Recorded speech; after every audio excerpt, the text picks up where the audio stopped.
এক বৃদ্ধা মহিলা বউকে ডাক দিয়ে বলল, মা আমার, একটু দয়া করে আসো তো মা, আমার পিঠটা একটু চুলকায় দাও তো, বড় কষ্ট পাই রে মা, একটু তাড়া করে আসো না। বউ ছিল বদমেজাজি খাটাস, বলতেছে, তুমি কি দেখতে পাও না তোমার চোখে কিছু ঢোকে আছে? আমি কাজ করছি না? এই ভেবে যখন সে বারবার ডাকতেছিল, বউ রাগান্বিত হয়ে, বদমেজাজি বউ, খান্নাস বউ শাশুড়ির পিঠে পা দিয়ে পায়ের বৃদ্ধ আঙ্গুলির নখ দিয়ে দাগ বসায় দিয়েছে। শাশুড়ি ছিল বয়স্ক মানুষ, চোখে দেখে না।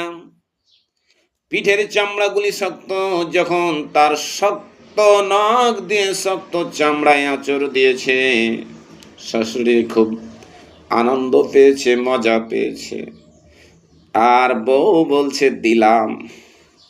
শাশুড়ি দুই হাত তুলে, রব্বুল আলামিন, আমি বড় খুশি হয়ে গিয়েছি রে মাওলা, মাবুদ, আমার বউ যেমন আমার সঙ্গে আচরণ করলো, তার বউ যেন এসে তার সঙ্গে এর চাইতে উত্তম ব্যবহার করি।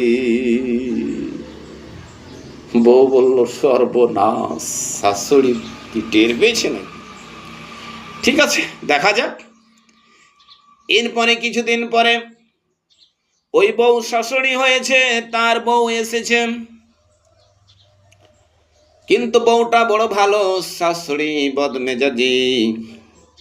একদিন বউকে ডাক দিয়ে বলছে, বউ মা, আমার পিঠটা চুলকায় দাও তো। বউ বলছে, মা আমি আসছি, আপনি একটু অপেক্ষা করেন, আপনার পিঠটা আমি চুলকায় দিচ্ছি। পাশে এসে বউ বসলো পিঠ চুলকানোর জন্য, কিন্তু চুলকাতে পারছে না। আর শাশুড়ি এবার ট্যার চোখে দেখে, দেখি আমার শাশুড়ি দোয়া কবুল হয়েছে কিনা। পা দিয়ে দেয় না হাত দিয়ে দেয়, এটা একটু দেখার বিষয়। কিন্তু না, সে চুলকাইতে পারে না। শাশুড়ি বলল, বৌমা কি হলো তোমার, চুলকাচ্ছ না কেন? বউ বলল, মা